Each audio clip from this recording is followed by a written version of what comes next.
अस्सलाम वालेकुम, मैं हूं आदिल शाहजेब। साबिक वज़ीर-ए-आज़म इमरान खान की जानिब से लॉन्ग मार्च के शुरका का मुसल्ला होने और वज़ीर आला खैबर पख्तूनख्वा महमूद खान का विफाक का बज़ोर ताकत मुकाबला करने के बयान ने हुकूमत को भी हतमी और तादीबी इकदाम करने का ऑप्शन फराम कर दिया। और ये मुमकिन ऑप्शन आज के काबीना के इजलास का अहम तरीन नुक्ता रहा, जिसमें वज़ीर-ए-आज़म शहबाज शरीफ ने इमरान खान के इंकशाफ वज़ीर आला खैबर पख्तूनख्वा और गिलगित बल्तिस्तान के वज़ीर आला की जानिब से विफाक के खिलाफ एहतजाज करने से मुतालिक कानूनी चारजोई के लिए वज़ीर दाखिला राना सनाउल्लाह की सरबराही में एक कमेटी तश्कील दे दिया। नून लीग की नायब सदर मरियम नवाज ने भी इस मामले पर आज खुलकर बात की। ये जो मुस्तहरीक है जिसका गैंग लीडर इमरान खान है, वो मुसल्लह तहरीक इसलिए दहशत गर्दों से ज्यादा खतरनाक है कि उन्होंने सियासी जमात का निकाब अपने चेहरे पे चढ़ाया हुआ है।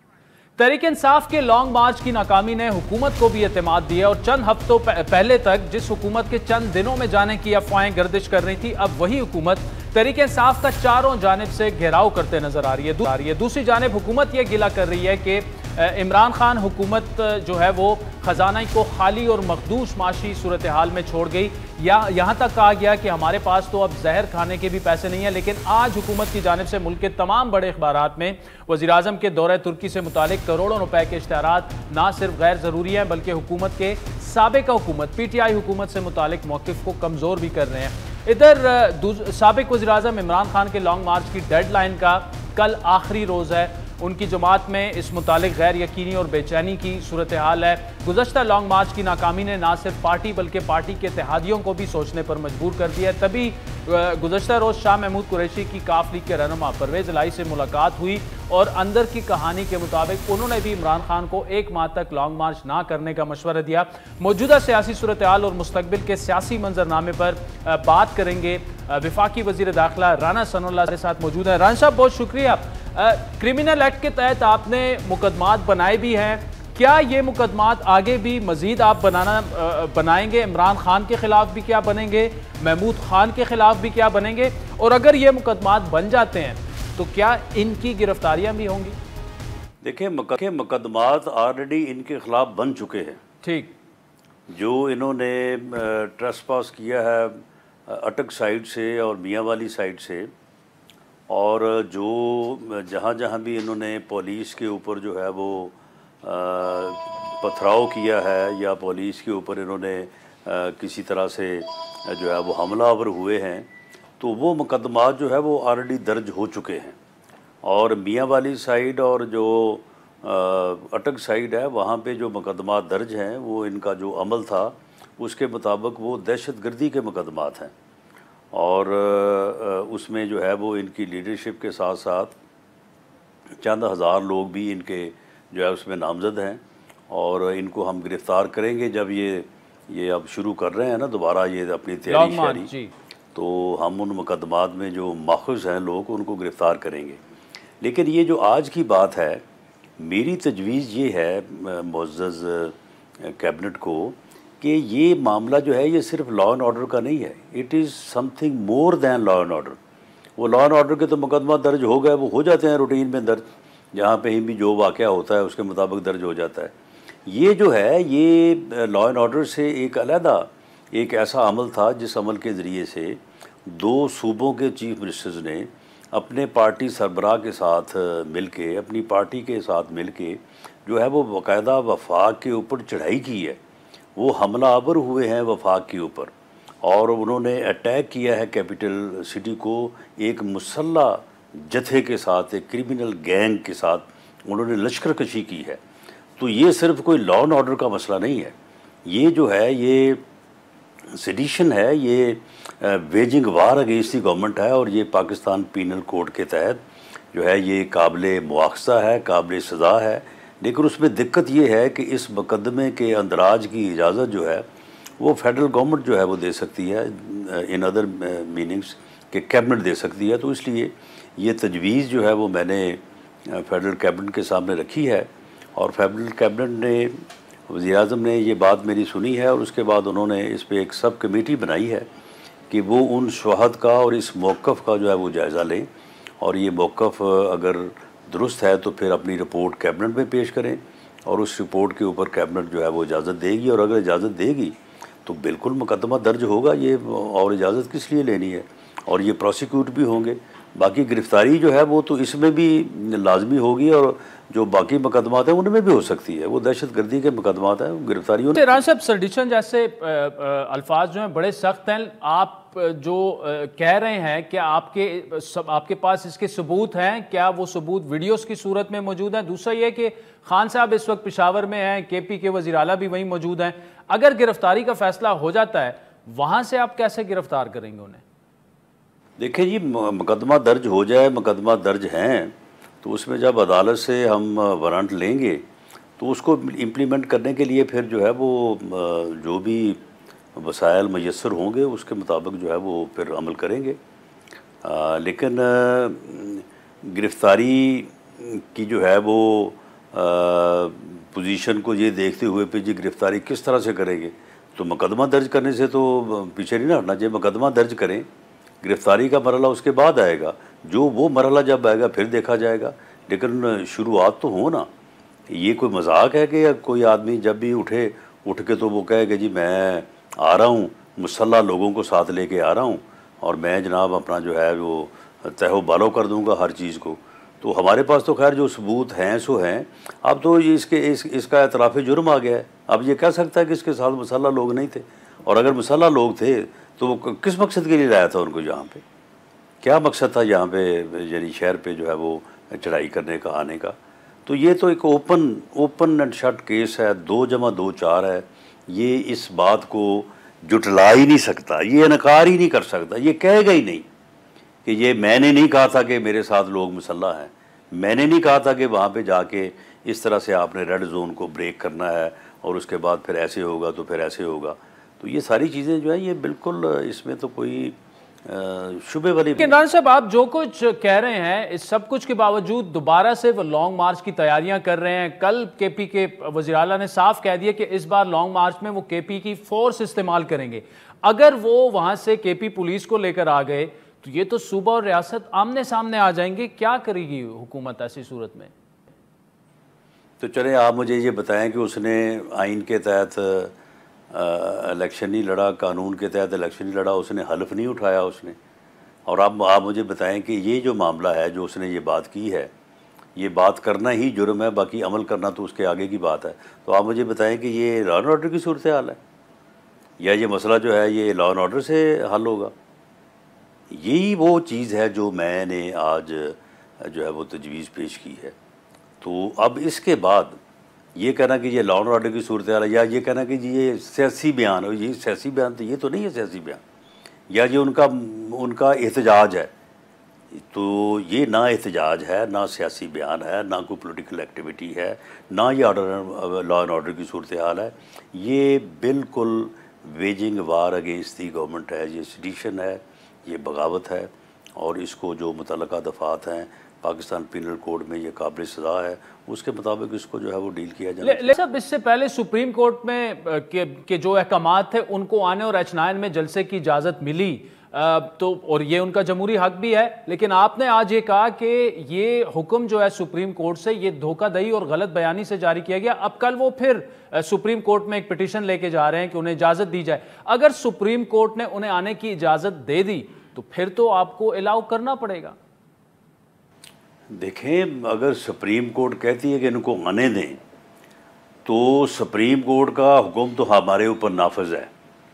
मैं ये नहीं कह सकता कि वो हमारे ऊपर नाफिज नहीं है, आईनी तौर पे हमारे ऊपर नाफिज है।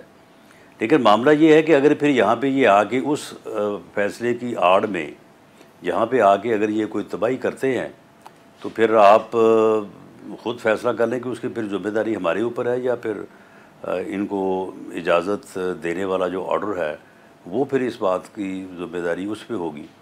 क्योंकि पहले भी इन्होंने ऑर्डर वहाँ पे धोखाधड़ी से, फ्रॉड से ले लिया, और उसके बाद जब आए हैं यहाँ पे तो फिर अगर हम इनको मैनेज ना करते और वहाँ पे जो इनके इरादे थे उनमें ये कामयाब हो जाते तो फिर उस ऑर्डर की या अदालत उज़्मा की जो है वो किस कदर जो है वो एम्बैरसमेंट होती। तो इसलिए मैं तो तवक्को कर रहा हूँ कि इस किस्म का इनको नहीं मिलेगा अपना कोई इजाज़तनामा, मेरा ख्याल है। राजा साहब, कल खान साहब ने जजेस और वकला को मुखातिब करते हुए कहा कि आप लोग स्टैंड लें, नहीं लेते तो तारीख माफ़ नहीं करेगी, उनके बच्चे आपके बच्चे आपको माफ़ नहीं करेंगे। पीटीआई की बकौल ये वो इंसाफ मांग रहे हैं, ये उनका हक है। कुछ वकला ये समझते हैं कि अदलिया पर दबाव डालने की कोशिश है और या शायद तौहीन अदालत है। हुकूमत का क्या इस पर स्टांस है? नहीं, ये तौहीन अदालत से आगे बढ़ के बात है। ये एक नासूर है, इस कौम को इसे शनाख्त करना चाहिए। ये सियासतदान नहीं है। ये तो माओं को कहता है कि अपने बच्चों को समझा के भेजें, जो छोटे बच्चे दूसरी तीसरी चौथी क्लास में पढ़ते हैं, कि वो मुखालिफ पार्टी के बच्चों को वहाँ पे चोर कहें, वहाँ पे गद्दार कहें। ये लोगों को मीडिया पे आके कहता है, जलसों में कहता है कि जब आपका मुखालिफ सियासतदान आपके पास से गुजरे या हो तो उसको आप बेइज्जत करें, उसको जो है वो आप उसको चोर कहें, उसको जो है वो आप जो है वो गद्दार कहें। लोगों की हुब्बुल वतनी को जो है वो ये जो है वो अटैक करता है। ये आदमी जो है ये इस मुआशरे को, इस कौम को तकसीम करना चाहता है। ये इस कौम के नौजवानों को गुमराह करना चाहता है। ये गुमराही है। इसको पूरी कौम को जो है इसका मुकाबला करना चाहिए और इसके जो ये अज़ाइम हैं, इन अज़ाइम को जो है वो रोकना चाहिए। ये अगर इन अज़ाइम में कामयाब हो जाएगा तो इस मुल्क का, इस कौम का कोई मुस्तकबिल नहीं है। ये एक ऐसी बीमारी और ऐसा जो है वो नासूर इस कौम को लाक हो चुका है कि इसका इलाज किए बगैर हम आगे नहीं बढ़ सकते। लेकिन इस सब कुछ के बावजूद अगर supreme court law and order की जिम्मेदारी उनसे लेकर जलसे की इजाज़त दे दे और पीटीआई भी गारंटी दे दे कि जी पुरअमन जलसा होगा, उसके बाद वो चले जाएंगे, तो उसके बाद तो अदालत जो कहेगी आपको उससे मुतमईन हो जाना चाहिए। आप मुतमईन हो जाएंगे उससे? देखें, हम कोर्ट को, हमें उम्मीद है कि कोर्ट जब कोई ऐसा फ़ैसला करने जाएगी तो वो ज़रूर हमें जो है वो ऑन बोर्ड लेगी, या कम से कम जो है वो हमारी बात ज़रूर सुनेगी।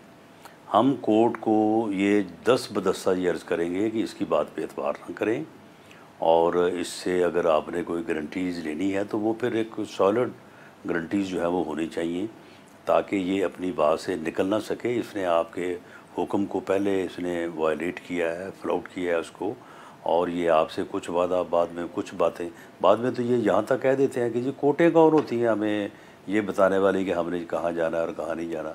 ये सियासी मसला है, कोर्टों का क्या तल्लक है इसके साथ। और जब वहाँ से रिलीफ लेना हो तो वहाँ पे जाके मिलते करते हैं।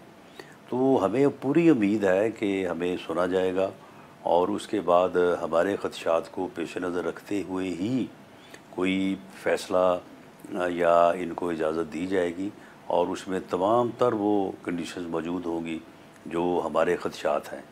तो हमें तो पूरी उम्मीद है, लेकिन अगर हमारी उम्मीद जो है वो नाकाम होती है तो फिर हम सुप्रीम कोर्ट के फ़ैसले को तो अमल करेंगे, लेकिन फिर हम तो यही कह सकते हैं कि इन्ना लिल्लाह व इन्ना इलैहि राजिऊन। राना नसरुल्लाह साहब, आप हमारे साथ मौजूद रहिएगा। राजीन वक्त चाहता है एक ब्रेक का, जिसके बाद वज़ीर दाखिला से टीटीपी से जो मुज़ाकरात हो रहे हैं उसके अलावा भी बड़े अहम सवालात पूछने हैं हमारे साथ।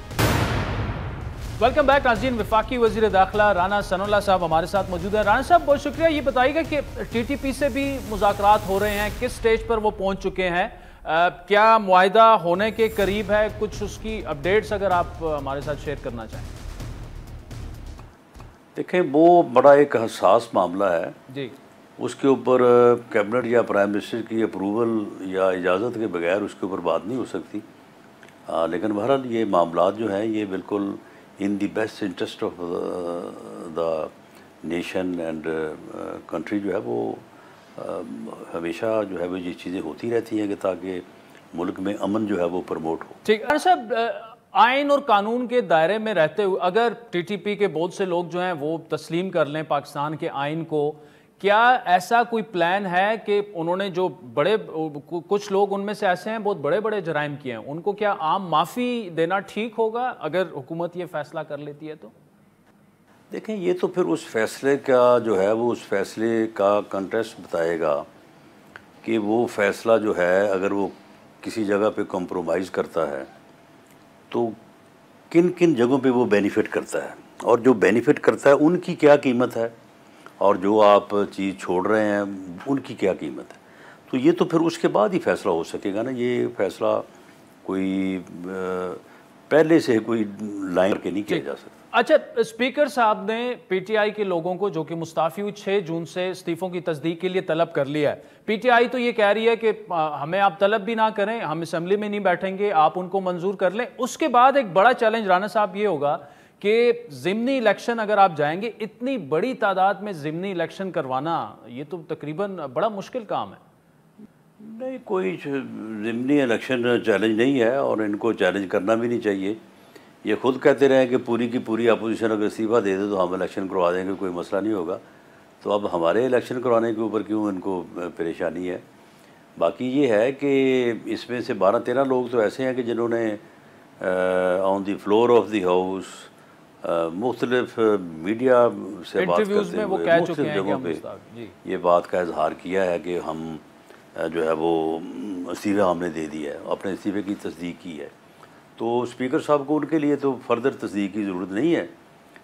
चेंज है कि वो आके ये कह दें कि जी हम अपना इस्तीफ़ा वापस लेते हैं। तो बाकी जो लोग हैं जो गुमसुम हैं, जो कोई बात ही नहीं करते और अक्सर जो है वो फ़ोन भी करते हैं स्पीकर साहब को कि जी हमारे इस्तीफ़े जो है ना उनको आप एक्सेप्ट ना कीजिएगा, तो वो लोग जो हैं उनको जो है वो जो स्पीकर साहब को कहेंगे तो मेरा ख्याल उनके जो है वो फिर इस्तीफ़े जो है वो मुअख्खर हो जाएंगे। तो ये इस तरह से मामला चलेगा। लेकिन जब पार्लियामेंट लॉजिक को इन्होंने संभाला हुआ है, अलाउंसेस ले रहे हैं, जब ये तनख्वाहें ले रहे हैं, अकाउंट ख़त्म कर देना। ये जब आप मेंबर नहीं रहे तो आपको क्या ज़रूरत है अपना अकाउंट जो है वो खोलने की। वो सारा कुछ ले रहे हैं, तो साथ ये भी कह रहे हैं कि हम जो है वो इस्तीफे नहीं देंगे, इस्तीफे दे दिए हमने। ठीक है, कोलिशन गवर्नमेंट की अब ये क्लैरिटी तो आ चुकी है कि आपने अपनी टर्म पूरी करनी है, लेकिन क्या इस फैसले में तब्दीली आ सकती है? इलेक्शन उससे पहले भी हो सकते हैं, या आप समझते हैं कि अगस्त 2023 में इलेक्शन होंगे और ये अटल फैसला है और आखिरी फैसला है हमारा? देखें, इसमें कॉम्पिटेंट अथॉरिटी जो है ना वो तो इत्तेहादी जमातों के सरबराहों का फोरम है। ये फ़ैसला उसने अक्सरीत राय से ये किया है कि ये हुकूमत अपनी आइनी मुद्दत जो है वो पूरी करेगी। अब अगर मैं ये कह दूं कि जी वो फ़ैसला दोबारा नहीं कर सकते तो ये तो बात फिर एक बिल्कुल बेमानी हो जाएगी। वो फोरम जो है वो फ़ैसला कर सकता है, अपने फ़ैसले को दोबारा रीइटरेट भी कर सकता है, उसको चेंज भी कर सकता है। लेकिन मुझे नहीं लगता कि अब कोई ऐसी ज़रूरत है कि उन्हें दोबारा इसके ऊपर। राना साहब, इस्लामाबाद पुलिस की कारकर्दगी सबने देखी, जिस तरीके से उन्होंने मुजाहिरीन जो वहाँ पर आग वगैरह लगी उनको डी चौक से आगे नहीं बढ़ने दिया गया। क्या यही वजह है कि खान साहब बार बार IG इस्लामाबाद का नाम लेकर मुख्तलिफ इंटरव्यूज़ में और प्रेस कॉन्फ्रेंसेज में उन पर तनकीद कर रहे हैं, या कुछ और वजह भी है इसकी? नहीं, वो उसकी एक हिस्ट्री है। ये नासिर अकबर ख़ान साहब जो हैं ये उस वक्त DPO लेवल के यानी जो है वो ऑफिसर थे, गालबन 18 में या 19 में। तो ये DPO रहे हमारी गवर्नमेंट में, जब हमारी गवर्नमेंट 2007-8 के बाद। तो फिर हमें जब सेफ सिटी जो बनाना था तो CM साहब ने कहा कि इस लेवल का ऑफिसर इसके इंचार्ज के लिए चाहिए। तो फिर वो एक कमेटी बनाएगी, उस कमेटी ने बहुत सारे लोगों को इंटरव्यू किया और उसके बाद उन्होंने नासिर अकबर ख़ान की सिलेक्शन की कि जी ये आदमी ठीक है, मेहनती है, ऑनेस्ट है, काम करेगा वहाँ पे। तो ये जो सेफ सिटी बना है लाहौर में, ये इनकी ही ज़ेर निगरानी और इनकी ही मेहनत का नतीजा है। और अगर मैं ये कहूँ कि उसके इतना इन टाइम कंप्लीट होने में, वो ठीक है पॉलिटिकल सपोर्ट थी चीफ मिनिस्टर साहब का जो है वो एक उनके दिल के करीब उनका जो है वो एक था ये मंसूबा, तो उसमें कोई शक नहीं है कि बुनियाद तो वही थे। मैं उनके साथ था बतौर लॉ मिनिस्टर। लेकिन इस आदमी ने मौके के ऊपर जो है इसने बड़ी मेहनत की, बड़ा इसने काम किया और वो स्टेट ऑफ द आर्ट जो है वो प्रोजेक्ट जो है वो तकमील हुआ। अब उसके बाद अगर ये इतना बुरा था तो फिर अगर हमने ही लगाया हुआ था तो फिर जब हम आए थे तो इसको हटा देते। ये उसके बाद भी तकरीबन जो है वो 1.5 साल वहीं पे रहा बतौर इंचार्ज सेफ सिटी। उसके बाद जब 1 जुलाई 2019 को वो मेरे वाला वाक़या हो गया तो उसमें वो मेरी गाड़ी में जो इन्होंने हीरोइन रख के बरामद की थी तो वो CCTV फुटेज कैमरों ने उसको कवर कर लिया। हमने अदालत में दरख्वास्त दी थी, हमने कहा कि जी ये इस तरह से ये जुल्म हुआ है और ये जो CCTV की फुटेज है वो हमें मुहैया की जाए। अदालत ने ऑर्डर कर दिए, इन्होंने जो है वो उसको फराहम करना था। इसको बाकायदा चीफ मिनिस्टर उस वक्त बुज़दार साहब ने बुला के कहा कि ये काम नहीं आपने करना। अच्छा। तो उसने कहा कि ये अदालत का हुक्म है तो मुझे तो करना पड़ेगा। उन्होंने कहा इसको ख़राब कर दो इसको। उन्होंने कहा ये ख़राब हो नहीं सकती, ये 2-3 जगह पे रिकॉर्ड होती है। तो इन्होंने अदालत में वो पेश कर दी। उससे खैर हमें बड़ी मदद मिली, वरना ये तो हो सकता है कि उस केस में हमें वैसे ही जो है वो ये सज़ा दिलाते या कोई हमारे लिए मुश्किल और बनाते। तो वो जब हो गया तो उसके बाद ये फिर क्रिमिनल हो गया, यानी ये इसका क्राइम है कि इसने अदालत के फ़ैसले पे फुटेज अदालत में पेश कर दी, इसने उनके कहने पे उसको ज़ाया नहीं किया, उसको ऑडिट नहीं किया, ये इसका क्राइम है। और इस क्राइम की बुनियाद पे अब इसको अगर इमरान खान साहब को मिल जाते ना कोई हफ्ता 10 दिन और, तो इसकी लास्ट हेयरिंग थी प्राइम मिनिस्टर के पास, तो इसको जो उन्होंने डिसमिस फ्रॉम सर्विस करना था। अच्छा, ये है इनका क्राइम। और ये इतना बदबख्त इंसान है कि ये लोगों के ऊपर जुल्म भी करता है, ज़्यादती भी करता है, और फिर उनको जो है वो उसी जुर्म में जो है वो उनको क्रिमिनल भी कहता है। जैसे हमारे ख़िलाफ़ इसने झूठे मुकदमे बनाए, और अब इसे शर्म नहीं आती ये कहते हुए कि जी ये लोग तो बेलों पे हैं, जी ये हुकूमत में है जो ये बेलों पे है। वो भी बेलों पे हम इसलिए हैं कि तुमने हमारे खिलाफ झूठे मुकदमे बनाए। अच्छा राना साहब, अब हमें जब तुम्हें से पकड़ आप के इंटीरियर मिनिस्टर बने हैं, पॉलिटिकल अदम इस्तेकाम भी है, लॉ एंड ऑर्डर पर आपकी तवज्जो मरकूज है, इमरान को गिरफ्तार करना है नहीं करना, लेकिन मुल्क को इस वक्त जो अंदरूनी चैलेंजेस दरपेश हैं, सिक्योरिटी चैलेंजेस दरपेश हैं, क्या उस पर भी कुछ गौर हो रहा है? क्योंकि आप तो इंटीरियर मिनिस्टर हैं, कोई पुलिस रिफॉर्म्स, कोई उस जानिब भी तवज्जो? इसमें देखें, पुलिस का जो है वो तो पॉलिसी जो है वो फेडरल गवर्नमेंट ने जो है वो इंटीरियर मिनिस्ट्री ने जो है वो देनी होती है। उसमें तो कोई इतनी ज़्यादा कोई मुश्किल मामला नहीं है। उसके ऊपर हम मीटिंग्स कर रहे हैं। इंशाल्लाह ताला जो बेहतर उसमें हो सकेगा हम इनपुट जो है वो देंगे, कंट्रीब्यूट करेंगे। एक अदारा है नेक्टा जी, वो बड़ा ज़बरदस्त आइडिया था और बड़ी ज़बरदस्त सोच थी, लेकिन अनफॉर्चुनेटली वो ऑपरेटिव नहीं हो सका। वो बस ऐसे ही पार्किंग ऑफिसर्स के लिए जो है पार्किंग प्लेस बना हुआ है और वहाँ पे कोई काम नहीं है। मैंने उसको जो है वो देखा है और उसमें मैंने प्राइम मिनिस्टर साहब के लिए एक ब्रीफिंग तैयार की है।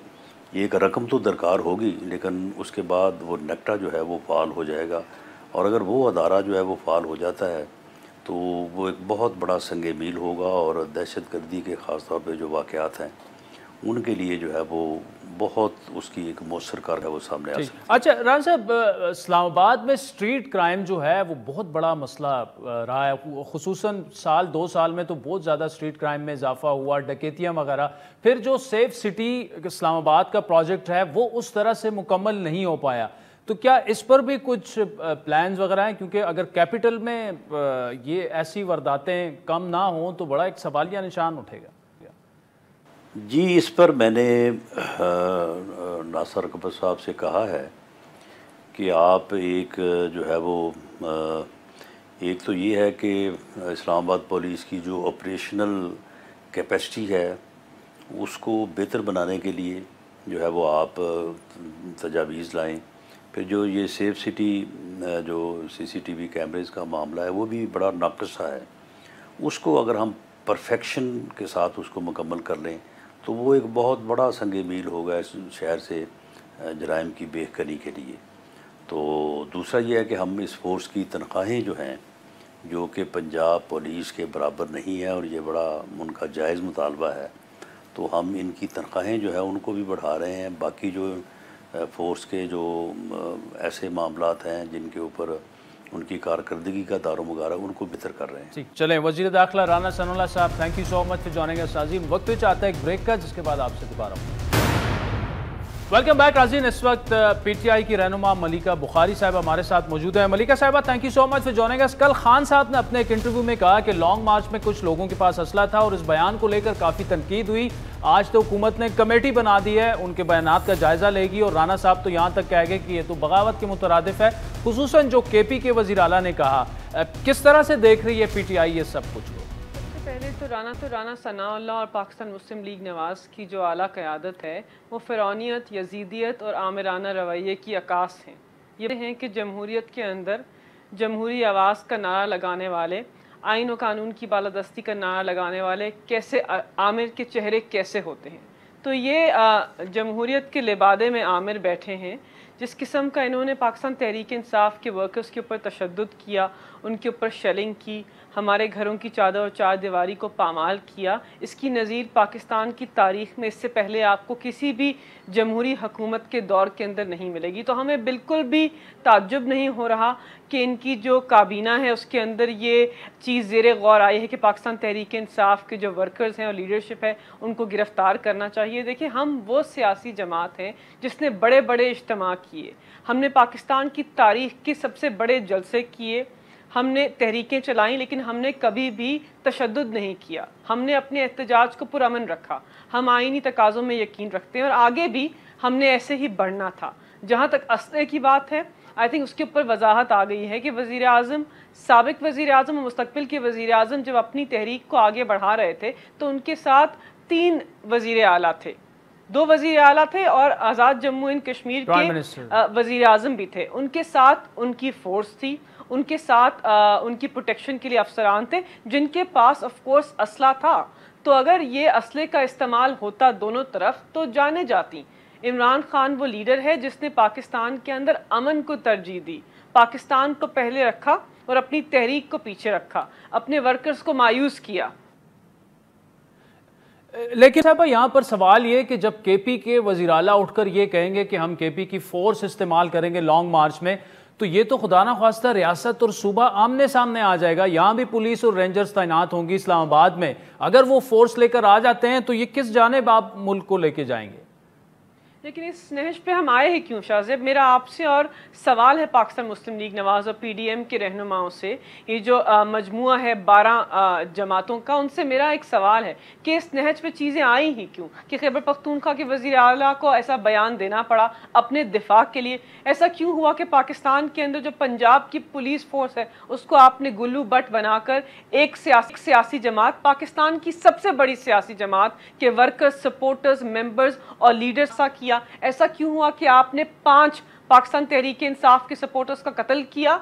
आपने क्यों पाकिस्तान तहरीक इंसाफ की खवातीन को डी चौक के ऊपर मारा, उनके ऊपर शेलिंग की? आप क्यों पाकिस्तान के अंदर ये तफरीक, सूबाई तफरीक पैदा कर रहे हैं? हम ये नहीं चाहते। हम पुरअमन एहतजाज में आइन के मुताबिक और आइनी इदारा जो है आला अदालत उसकी तहरीरनामों के मुताबिक अपने एहतजाज को आगे बढ़ा रहे हैं। मुझे ताज्जुब होता है कि मीडिया के अंदर ये सवाल उठ रहा है कि खैबर पख्तूनख्वा के वज़ीर आला ने ये बात क्यों की। ये नहीं देख रहे कि किस तरह एक पार्टी के ऊपर किस तरह आमिराना तरीके से जुल्म और तशद्दुद हुआ है और सब खामोश बैठे रहे, रियासत और रियासत के सारे इदारे खामोश बैठे रहे कि पाकिस्तान तहरीक इंसाफ से मुंसलिक होने वाले जो शख्स हैं वो पाकिस्तान के शहरी नहीं हैं? क्या उनके आईनी हकूक नहीं है? क्या वो पुरअमन एहतजाज का हक नहीं रखते? तो इसकी शुरुआत राना सनाउल्लाह मरियम नवाज शरीफ, जो कि खुद एक खातून है और 12 औरत कार्ड के पीछे छुपती हैं, उन्होंने क़यादत की है इस नज़रिए की और इस जाबिराना तसलसल की जिसके ज़रिए पाकिस्तान तहरीक इंसाफ की जो ख़वातीन हैं उनके ऊपर बेईमाना तशद्दुद हुआ है। मरियम नवाज़ इसके लिए ज़िम्मेदार हैं। इन सब की क़यादत में हमारे साथ ये हुआ है। मैं जानती हूँ कि आपने वो वीडियोस देखी हैं, आपने वो तस्वीर देखी हैं जिसके अंदर खुलेआम शेलिंग हो रही है, जिसके अंदर खुलेआम लोग प्लेन कपड़ों के अंदर तशद्दुद। अच्छा, 2 चीज़ें हैं मलिका साहबा, एक तो तशद्दुद पुरतशद्दुद और ये सारी चीज़ें जो हैं उन पर जो शेलिंग वगैरह ये नाकाबिले कबूल भी है, काबिले मुज़म्मत भी है, लेकिन इस बात की जस्टिफिकेशन आप कैसे दे सकती हैं कि H9 में जलसे की इजाज़त मिली, आप लोग सारे डी चौक पहुंच गए? ये तो गवर्नमेंट ये कह रही है कि उन्होंने वहां तोड़ फोड़ की, जलाओ गिराव किया, तो हमें रिएक्ट करना पड़ा। दूसरा, जो केपी के वज़ीर आला साहब हैं, देखें वो आइन और कानून के मुताबिक वो एक वज़ीर आला हैं सूबे के, वो कैसे सरकारी फोर्स इस्तेमाल कर सकते हैं, इस्लामाबाद उनको ला सकते हैं? अगर PTI का कोई और लीडर ये बयान दे दे तो चले ठीक है, वहां से भी बयानात आ रहे हैं, यहां से भी, लेकिन he is the sitting CM, एक हाजिर सर्विस उसे कह सकते हैं, जो भी आप उसे कहें, वज़ीर आला हैं, वो फोर्स लेकर ऐसा तासुर दे रहे हैं कि इस्लामाबाद पर चढ़ाई करने वाले हैं, तो ये तो मामला फिर किसी और तरफ जाएगा। नहीं, देखिए, फिर मुझे ताज्जुब हो रहा है कि एक सूबे के वज़ीर आला ज़रूर है, एक सियासी जमात से मुंसलिक है, लेकिन एक पाकिस्तानी शहरी है सबसे पहले तो पाकिस्तानी शहरी हैं। एक पाकिस्तानी शहरी कह रहा है कि मैं आइन के मुताबिक पाकिस्तान की हकीकी आज़ादी की तहरीक में शामिल होना चाहता हूँ। पंजाब के नालायक, नाअहल, गैर कानूनी वज़ीर आला हमजा शहबाज शरीफ जिस किस्म का बयानियाँ आगे बढ़ा रहे हैं, जो अहकामात इशू कर रहे हैं, जो इम्पोर्टेड वज़ीर आज़म शहबाज शरीफ कर रहे हैं, जो राना सनाउल्लाह जो मॉडल टाउन के लोगों के कातिल हैं, वो जिस किस्म का बयानियाँ आगे बढ़ा रहे हैं, शुरुआत तो उन्होंने की है। ये बयानियाँ और ये तफरीक तो उन्होंने पैदा की है, ये अहकामात तो उन्होंने दिए। हम तो सिर्फ अपने दिफा के लिए आगे बढ़ रहे हैं। और यकीन मानिए कि किसी पाकिस्तान तहरीक इंसाफ के सपोर्टर, मेंबर और वर्कर या लीडर के हाथ में असला या डंडे नहीं थे। हम तो पुरअमन एहतजाज के लिए आगे बढ़े थे। हम तो जानते भी नहीं थे और ना इसके लिए तैयार थे कि सिंध के वज़ीर आला, पंजाब के वज़ीर आला, पाकिस्तान के इम्पोर्टेड वज़ीर आज़म और राना सनाउल्लाह जैसे वज़ीर दाखिला इस किस्म का तशद्दुद, इस किस्म की इश्तियाल अंगेज़ी, इस किस्म की बर्बरियत, इस किस्म की यजीदियत को आगे बढ़ाएंगे। हम तो सोच भी नहीं सकते थे। शाहज़ेब, मुझे याद है मेरा आपसे मुकालमा हुआ था जब ये एहतजाज के लिए आ रहे थे। क्या आपने देखा कि हमने किसी किस्म की कदगन लगाई, हमने किसी किस्म के कंटेनर लगाए, हमने किसी किस्म की शेलिंग का इस्तेमाल किया? नहीं, क्योंकि हम जेन्युइनली इस चीज़ में यकीन रखते थे कि आईनी एहतजाज, पुरअमन एहतजाज इनका हक है और हमने 3 दफ़ा इनको ये हक मुयस्सर किया और 1 दफ़ा हमने कॉल दी और इन्होंने इस किस्म की बर्बरियत। चलें, मलिका बुखारी साहब, thank you so much for joining us. Programme में आगे बढ़ते हैं। हाल ही में खुर्शीद शाह साहब ने वज़ीर-ए-आज़म शहबाज शरीफ को एक ख़त लिखा और सर्कुलेशन के जरिए काबीना से समरिया मंजूर करवाने पर नाराज़गी का इजहार किया। कल उन्होंने हमारे शो में क्या कहा, पहले वो सुन लें। जितने भी समरिया हो वो कैबिनेट में आए, सर्कुलेशन पे ना हो। ये बैड गवर्नेंस होती है, जो बैठ के काम न किया जाए, ऑर्डिनेंस लाया जाए, समरिया रोटेशंस में हो, ये नहीं होना चाहिए। अब मौजूदा हुकूमत अब तक 76 से ज़्यादा समरियों की सर्कुलेशन के जरिए मंजूरी करवा चुकी है, जिसने इत्तेहादियों को भी परेशान किया और खुर्शीद शाह इसीलिए ख़त लिखने पर मजबूर है। इसके अलावा हमारी खबर के मुताबिक कई दूसरी वजारतें भी समरियों से मुतालिक उनके तहफ़्फ़ुज़ात सामने आए हैं। ये तहफ़्फ़ुज़ात उन समरियों से मुतालिक हैं जिनको वज़ीर-ए-आज़म ऑफिस बग़ैर किसी वजह, पसंद नापसंद की बुनियाद पर जो है वो वापस भिजवा रहा है। ये अमल कई वज़रा के लिए परेशानी का बास है। पिछले 1 हफ्ते में कई समरियों को बिला वजह वापस किया गया। काबीना डिवीज़न भी इस वक्त मुश्किल से दो चार है कि वजारतों को क्या जवाब देंगे, ये समरियाँ क्यों वापस भिजवाई जा रही हैं। इस मामले की तफसीलात जानेंगे। हमारे नुमाइंदा ख़ुसूसी रियाजुल हक हमारे साथ मौजूद है। जी बताइएगा कि क्या ये कहानी है, कौन कौन से वफाकी वज़रा नाराज़ हैं और क्यों नाराज़ हैं? आदिल, इसकी तफसील ये है कि ये पिछले कुछ तकरीबन जब से हुकूमत आई है तो कई ऐसी मिनिस्ट्रीज़ हैं जिनकी समरीज़ बाकायदा तौर पे आती हैं कैबिनेट डिवीज़न और उसके बाद फिर प्राइम मिनिस्टर ऑफिस जाती हैं, लेकिन वापस आ जाती हैं। तो इस पे बाकायदा तौर पे काबीना के इजलासों में प्रोटेस्ट भी किया गया वज़रा की तरफ से, लेकिन उसके बावजूद कुछ सुनवाई नहीं हुई और शहबाज शरीफ साहब से कुछ वज़रा की बाकायदा मुलाकात भी हुई कि हम ऐसी समरीज़ भिजवा रहे हैं, उसमें कोई हम पैसे नहीं मांग रहे, कुछ इस तरह के मामला नहीं है। तो आखिर क्या वजह हमें बता दिया जाए। तो 1-2 वज़रा से जब कुछ ब्यूरोक्रेट्स की बात हुई तो उन्होंने उनको बताया कि उसका भी शहबाज शरीफ साहब ने कुछ वजाहत से कुछ जवाब नहीं दिया कि उसकी क्या वजह है। लेकिन कहा यह जा रहा है कुछ वज़रा की तरफ से कि शायद कुछ ऑफिसर्स जो प्राइम मिनिस्टर ऑफिस में हैं वो वज़ीर-ए-आज़म की डायरेक्शंस पे जो पसंद नापसंद कर रहे हैं, पिक एंड चूज़ कर रहे हैं और बाकायदा तौर पर हिदायत आती हैं कि इस मिनिस्ट्री से जो समरीज़ आ रही हैं उनको ना लिया जाए और इनको लिया जाए। तो ये एक बड़ी ऐसी सिचुएशन है कि जिसमें कैबिनेट डिवीज़न भी बड़ी एक परेशानी का शिकार है कि जब मिनिस्ट्रीज़ ये कहती हैं कि आपने हमारी जो समरी है वो मुस्तरद कर दी है, क्योंकि रूल ये होता है कि जब मुस्तरद करते हैं तो आपने वजह इन राइटिंग लिख के प्राइम मिनिस्टर ऑफिस से कैबिनेट डिवीज़न आती है और वही वजह लिख के फिर आगे मिनिस्ट्रीज़ को फॉरवर्ड कर दी जाती है। लेकिन यहाँ पर ऐसा कुछ नहीं हो रहा, जिसकी वजह से एक बड़ी फ्रस्ट्रेशन की सी फिज़ा है और कई ऐसी जो इत्तेहादी हैं, जो वज़रा हैं, जो शामिल हैं काबीना में, वो बहुत ज़्यादा बेचोताब में हैं और बड़ी बेबसी का सा मुजाहरा कर रहे हैं और दबे लफ्ज़ों में दाएँ बाएँ प्रोटेस्ट का इजहार भी कर रहे हैं। तो शायद आने वाले दिनों में ये बात मजीद खुलकर सामने है कि ये क्यों ऐसा हो रहा है। अच्छा रियाज, खुर्शीद शाह साहब ने कल हमारे शो में ये कहा कि ये सर्कुलेशन के जरिए समरिया मंजूर करवाना दिस इज बैड गवर्नेंस, लेकिन जिस जानिब आप इशारा कर रहे हैं ये भी इसी से जुड़ा कुछ और मामला है। तो कौन से, क्या ये मुस्लिम लीग नून के वफाकी वज़रा उसमें शामिल हैं या इत्तेहादी हैं? और अगर आप कुछ शेयर कर सकें उस बारे में। इसमें इत्तेहादी भी शामिल हैं और बाकायदा तौर पे मुस्लिम लीग नवाज़ के अरकान भी शामिल हैं, और शायद कुछ ग्रुपिंग की बात चल रही है कि वो राइट या लेफ़्ट ग्रुप से वो शायद ताल्लुक़ नहीं रखते, जिसकी वजह से उनकी समरी को साइड पे रखा जा रहा है और तरजीहात में शामिल नहीं है।